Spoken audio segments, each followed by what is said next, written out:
एक व्यक्ति क को बाघ उठा ले जाता है, यह जानते हुए संभाव्य है कि गोली चलाने से मर जाए, किंतु वध करने का आशय न रखते हुए सद्भावनापूर्वक क के फायदे के आशय के लिए बाघ पर गोली चलाता है। ब की गोली से क को मृत्युकारक घाव हो जाता है। मतलब क्या कह रहा है कि एक व्यक्ति रहता है, क उसको बाघ उठा ले जाता है, यह जानते हुए संभाव्य है कि गोली चलाने पर क मर जाए, किंतु ब है वह वध करने का आशय न रखते हुए सद्भावना पूर्वक जो क है उसके फायदे के आशय से बाघ पर गोली चलाता है।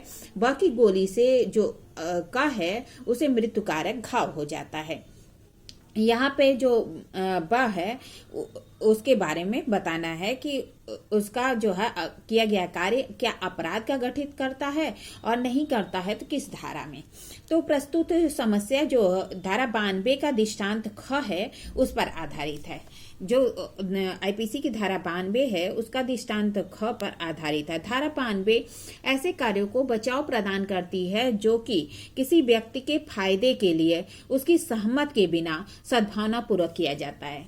धारा 92 क्या कहती है कि ऐसे कार्य का बचाव प्रदान करती है जो किसी व्यक्ति के फायदे के लिए उसकी सहमत के बिना सद्भावना पूर्वक किया गया हो। धारा 92 को लागू करने के लिए निम्नलिखित शर्तों का पूरा होना आवश्यक है। क्या कह रहा है? 92 के लिए निम्नलिखित शर्तों का पूरा होना आवश्यक है। कार्य एक व्यक्ति के फायदे के लिए किया गया हो। क्या कह रहा है? कार्य एक व्यक्ति के फायदे के लिए किया जाए, कार्य सद्भावना पूर्वक किया जाए। तीसरा कह रहा है कि मामले की परिस्थितियों के अनुसार कार्य सुसंगत होना चाहिए और कार्य बिना उसकी सहमति या उसके बदले किसी अन्य व्यक्ति की सहमति के बिना किया गया हो। क्या कह रहा है कि जो 92 है उसके निम्नलिखित आवश्यकता तो है क्या कि कार्य किसी व्यक्ति के फायदे के लिए किया गया हो, दूसरा गुड फेथ में किया गया हो, तीसरा मामले की परिस्थितियों के अनुसार कार्य युक्त हो, रीजनेबल होना चाहिए, और कार्य बिना किसी सहमति के या बदले के किसी अन्य व्यक्ति के सहमति के बिना किया गया हो। यदि परिस्थितियां ऐसी हो कि उस व्यक्ति की सहमति देना असंभव है, कह रहा है कि अगर परिस्थितियां ऐसी हैं कि उस व्यक्ति की सहमति देना असंभव है या यदि वह व्यक्ति सहमति देने में असमर्थ है, तो ऐसी स्थिति में न तो कोई उसका संरक्षक है और न ही कोई अन्य व्यक्ति विधिता प्रभार में है, उसकी सहमति ली जा सकती है। मतलब कह रहा है सहमति न तो उसकी सहमति ली गई हो, न ही उसके बदले किसी अन्य व्यक्ति की सहमति के बिना किया गया हो। परिस्थितियां ऐसी हैं कि उस व्यक्ति की सहमति लेना असंभव है। सिचुएशन क्या है कि उस व्यक्ति की सहमति नहीं ली जा सकती, ऐसी सर्कमस्टांसेस है। फिर कह रहा है कि दूसरी कि सहमति देने में असमर्थ है और जो उसके ओर से जो संरक्षक है वह भी उपलब्ध न हो और न ही कोई अन्य व्यक्ति जो कि जिसके विधिक प्रभार में वह हो उसकी सहमति ली जा सकती है। तो कह रहा है कि प्रस्तुत समस्या में क को बाघ उठा ले जाता है, यह जानते हुए संभाव्य है कि गोली लगने से क मर जाए। क का वध करने का आशय न रखते हुए सद्भावना पूर्वक क के फायदे के आशय से ब गोली चलाता है और ब की गोली से क को मृत्युकारक घाव हो जाता है। प्रस्तुत समस्या में ब ने गोली क के फायदे के लिए अर्थात क को बचाने के लिए चलाई थी और यहाँ ब जानता था कि हो सकता है कि गोली चलने पर क मर जाए, किंतु क की मृत्यु करने का आशय न रखते हुए गोली चलाता है। जहाँ ऐसी परिस्थितियां हैं कि क की सहमति प्राप्त नहीं की जा सकती।